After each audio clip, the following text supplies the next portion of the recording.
বাংলাদেশের ভালো ভারতের চেয়ে বেশি কেউ কামনা করে না বলে দাবি করেছেন ভারতীয় পররাষ্ট্রমন্ত্রী এস জয়শঙ্কর। গতকাল বুধবার দিল্লিতে একটি অনুষ্ঠানে তিনি এ দাবি করেন। ভারতীয় সংবাদ মাধ্যম হিন্দুস্তান টাইমসের প্রতিবেদনে এ তথ্য জানানো হয়েছে। বান্ডেল থাকলে প্রতি সেনমানিতে টাকা বাঁচবে।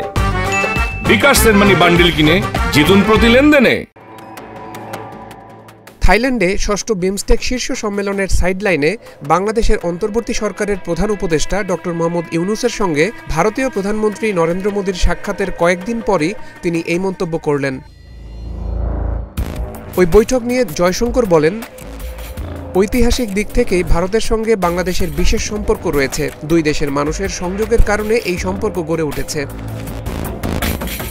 ভারতের পররাষ্ট্রমন্ত্রী আরও বলেন, অন্য কোনো দেশ আমাদের থেকে বেশি বাংলাদেশের ভালো চাইতে পারে না। এটা আমাদের ডিএনএতে রয়েছে। একজন শুভাকাঙ্ক্ষী ও বন্ধু হিসাবে আমরা বিশ্বাস করি ওরা সঠিক পথে হাঁটবে এবং সঠিক কাজ করবে।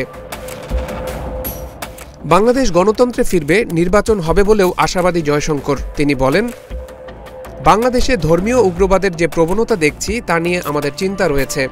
ওখানে সংখ্যালঘুদের উপরে হামলা নিয়ে আমাদের উদ্বেগ আছে। আমার মনে হয় আমরা মন খুলেই সেই উদ্বেগের বিষয়গুলো জানিয়েছি।